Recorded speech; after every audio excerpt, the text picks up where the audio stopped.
Hello guys, good afternoon, नमस्ते, स्वागत छ तपाईँलाई मेरो ब्लगमा। आज चाहिँ मैले छुट्टै तरिकाबाट मेरो एकदम आत्मीय साथी सन्तोषसँगको भेटघाट पछिको ब्लग सुरु गरेको छु।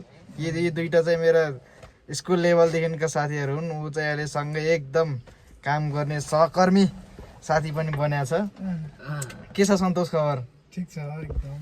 हेलो गाइज, यतिखेर चाहिँ म ठ्याक्क हाम्रो इन्टेकमा आइसकेको छु। तपाईँले यो पछाडि देख्न सक्नुहुन्छ। यहाँ चाहिँ हाम्रो इन्टेक रहेको छ होइन, देख्न सक्नुहुन्छ तपाईँहरूले।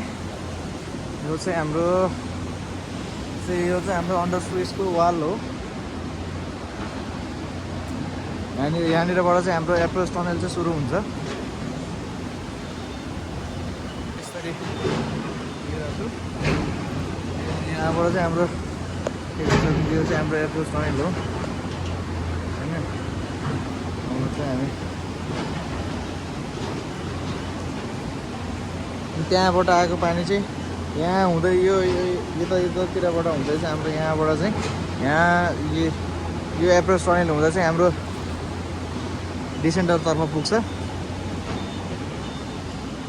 सक्नुहुन्छ यहाँनिर चाहिँ यस्तरी काम हुँदैछ। उतातिर लाग्छु बाटो खोलिदिनु बाटो त नरहेछ गाइस। सक्नुहुन्छ तपाईँहरूले। अरू काम चाहिँ पुरै भइसकेको छ, हुँदैछ काम। यो चाहिँ हाम्रो ट्याक्क अन्डर स्विचमा छौँ। म चाहिँ अन्डर स्विचबाट चाहिँ यहाँनिर चाहिँ देख्न सक्नुहुन्छ, त्यो चाहिँ इन्टेकको गेट हो। यसरी चाहिँ त्यहाँबाट चाहिँ पानीहरू सरर बगिरहेको छ गाइस। यहाँनिर चाहिँ हाम्रो एउटा गेट बस्छ, जति लगाएर देख्न सक्नुहुन्छ तपाईँहरूले। हाम्रो चाहिँ उता कटअपको काम हुँदैछ, त्यही कारणले गर्दाखेरि चाहिँ पानी यताबाट अन्डर स्विचबाट बगाएर चाहिँ उता काम गरिँदैछ तपाईँहरूले।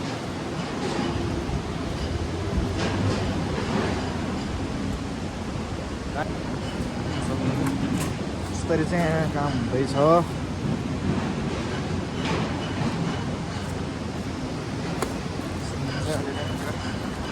यसरी हाम्रो त्यहाँ चाहिँ उतापट्टि कटअपको काम हुँदैछ।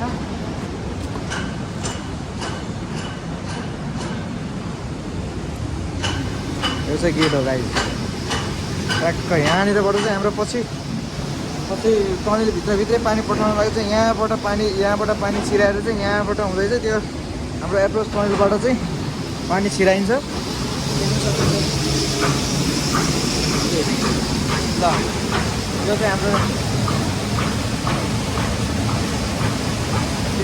यहाँबाट यसरी हुँदैछ।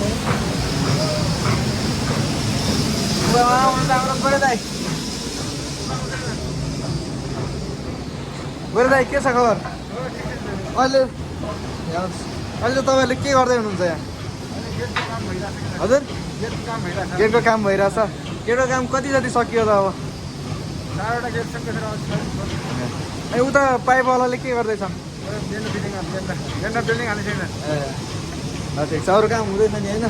यो चाहिँ हाम्रो बाइपास क्यानल यसरी बसिरहेछ। त्यहाँ एउटा गेटको काम चाहिँ हुँदैछ। यो चाहिँ हाम्रो बाइपास क्यानल मात्र लगाएर यहाँबाट चाहिँ म चाहिँ भित्रै छिरेको छु गाइस।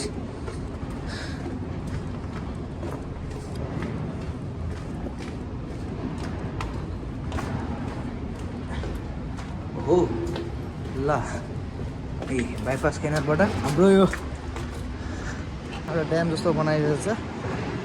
कभर ड्याम बनाएर चाहिँ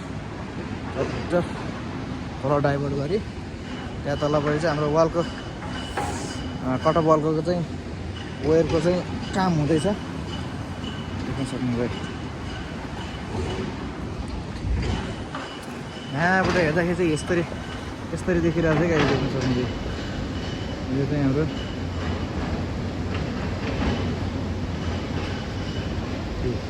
ट्याक्क हाम्रो इन्टेकको गेट देख्न सक्नुहुन्छ। यहाँबाट चाहिँ पानी गइरहेछ। त यहाँनिरबाट चाहिँ योभन्दा माथि पनि पहिला चाहिँ हाम्रो खोला चाहिँ यहाँबाट थियो। यहाँबाट पठाएर चाहिँ हाम्रो अरू कामहरू इन्टेकको काम गरियो। अब चाहिँ यहाँ यो हाम्रो कटअपको काम चाहिँ पहिला बाँकी नै थियो, जुन असारसम्मको बाढीले गर्दाखेरि त्यो काम चाहिँ पुरा गर्न पाइएको थिएन। त्यसलाई चाहिँ अहिले पुरा गर्नको लागि चाहिँ यहाँ खोला यताबाट डाइभर्ट गरेर चाहिँ हाम्रो काम हुँदैछ। देख्न सक्नुहुन्छ एकदम के सङ्लो पानी, एकदम सफा शुद्ध एकदम सङ्लो पानी चाहिँ यहाँबाट बगेको देख्न सक्नुहुन्छ तपाईँहरूले। देख्न सक्नुहुन्छ तपाईँले, यो चाहिँ हाम्रो पहिलो कटअप पहिलो वेयर हो। अनि यो देख्नुहुन्छ यो चाहिँ हाम्रो दोस्रो वेयर हो, जुन चाहिँ यसको लेभल चाहिँ यतिकैमै हुन्छ, किनभने यो चाहिँ पानी बग्नको लागि हो। र जुन हाम्रो पानी गएर ड्याम जस्तो बस्ने चाहिँ यो थर्ड कटअपमा गएर हो। यहाँ चाहिँ फर्मको काम हुँदैछ, कङ्क्रिटको लागि रेडी भएर बसेको छ। देख्न सक्नुहुन्छ यो चाहिँ हाम्रो गेट चट्ट। त्यहाँ चाहिँ हाम्रो इएमको मान्छे, इएमको एसएमको साथीहरूले चाहिँ काम गर्दै हुनुहुन्छ। हाम्रो लगभग करिब चाहिँ अहिलेको कामहरू चाहिँ सकिन आँटिसकेको छ। यो सानोतिनो कामहरू चाहिँ बाँकी छ, चलिरहेछ। यहाँ चाहिँ पानी यो पोखरी भएर बसेको छ। उहाँ हाम्रो साइड इन्चार्ज सर चाहिँ कन्ट्र्याक्टरसँग कुरा गर्दै हुँदै देख्न सक्नुहुन्छ यस्तो भिड छ। यो चाहिँ हाम्रो सुपर खुदी हाइड्रो पावरको 26 मेगावाटको इन्टेक ड्याम साइड चाहिँ हो। सट्टा हाम्रोपट्टि उताबाट सर्लक्क अब देख्न सक्नुहुन्छ उताबाट जुन पानी सर्लक्क बगेर आउँछ त्यो पानी चाहिँ हाम्रो यो भाग चाहिँ यो भागमा आएर चाहिँ ठ्याक्क बाँधिएर चाहिँ त्यहाँबाट उताबाट मैले अघि तपाईँलाई देखाएको थिएँ, त्यहाँनिरबाट चाहिँ पानी भित्र छिरेर चाहिँ हाम्रो त्यहाँबाट आएको पानी चाहिँ यहाँनिर चाहिँ ठ्याक्क डम्पिङ भएर जम्मा भएर पोन्डिङ भएर यहाँनिरबाट चाहिँ इन्टेक गेट छ हाम्रो। त्यहाँनिरबाट चाहिँ ठ्याक्क एप्रोच टनल हुँदै डिसेन्डरतिर चाहिँ पुग्छ, डिसेन्डरमा चाहिँ पुग्छ। डिसेन्डर हुँदै 4 मिटर लगभग 4 किलोमिटरको चाहिँ एचआरडी टनल हुँदै चाहिँ पाइपलाइन हुँदै हाम्रो पावर हाउससम्म पुग्छ। यो चाहिँ हाम्रो अहिले चाहिँ यो डाइभर्जनको लागि मात्रै बनाइएको यो टेम्पोररी स्ट्रक्चर हो। यसलाई चाहिँ यो काम भइसकेपछि चाहिँ हामीले यसलाई चाहिँ निकाल्छौँ। देख्न सक्नुहुन्छ है। ल है गाइस, यहाँ चाहिँ यसरी ग्राइन्डिङ हुने काम चाहिँ हुँदैछ। यो चाहिँ हाम्रो देख्न सक्नुहुन्छ इन्टेक चाहिँ यस्तो बन्दैछ है गाइस।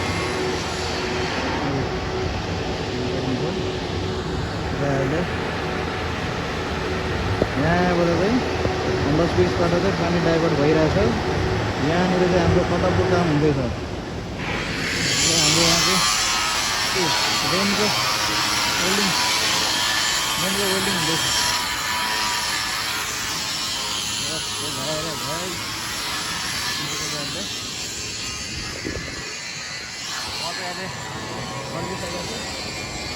गरेर अब चाहिँ म चाहिँ तपाईँलाई ट्याक्क डिसेन्डरपट्टिको हाम्रो पाइपलाइनको काम भइरहेको ठाउँमा र डिसेन्डरपट्टिको चाहिँ भिडियो चाहिँ देखाउँछु तपाईँलाई।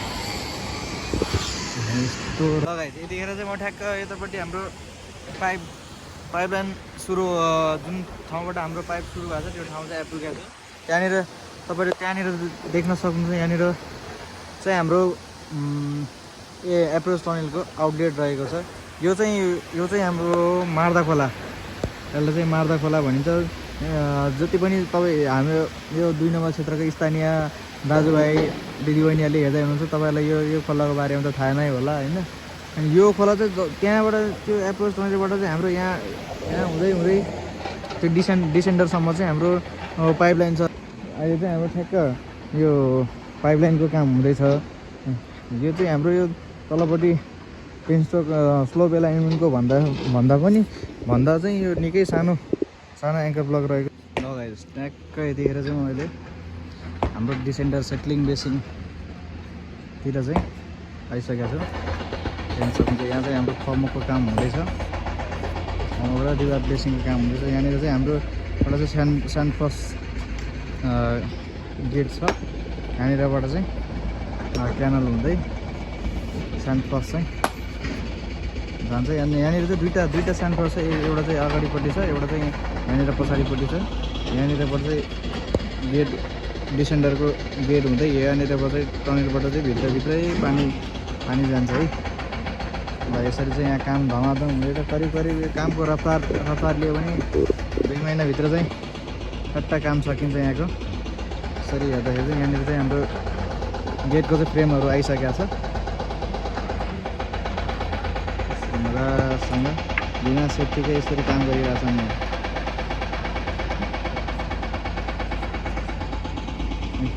यहाँनिर चाहिँ रिभार प्लेसिङहरू चाहिँ हुँदैछ है। ल गाइस देख्न सक्नुहुन्छ यहाँनिरको हाम्रो डिसेन्डरको काम चाहिँ यसरी हुँदैछ है। यहाँनिर चाहिँ हाम्रो टनेलको काम पनि यसरी हुँदैछ। भित्रपट्टि डन्डी बान्ने काम हुँदैछ। यहाँनिर चाहिँ हाम्रो डिसेन्डरको पुरै भिडियो। ल यहाँ बाहिरपट्टि काम हुँदैछ। माथि चढिरहेको छु। यहाँनिर तपाईँहरू चाहिँ पुरै डिसेन्डरको चाहिँ फोटो भिडियो देखाउनु लागिरहेको छ है। यसरी हुँदैछ है। यो चाहिँ हाम्रो डिसेन्डर सुपर कुदिएको पावरको 26 मेगावाटको डिसेन्डर चाहिँ बिचमा वालको काम चाहिँ हुँदैछ है। उतापट्टि चाहिँ यहाँनिर चाहिँ पाइपलाइनको लागि चाहिँ एक्सकाभेसनको काम चाहिँ चलिरहेछ। यसले अझै यत्तिकै रफ्तारमा चल्ने। ल गाइस म त अहिले ट्याक्क साइडबाट निस्किसकेँ होइन, क्यानतिर प्रस्थान गर्दैछु। मेरो पछाडि देख्न सक्नुहुन्छ यहाँनिर चाहिँ डिसेन्डरको काम चाहिँ यसरी हुँदैछ। मैले तपाईँहरूलाई चाहिँ इन्टेकदेखि डिसेन्डरसम्मको पाइपलाइनसम्मको सबै भिडियोहरू चाहिँ यसमार्फत चाहिँ राखिसकेको छु। अब चाहिँ म चाहिँ टट्ट लाएर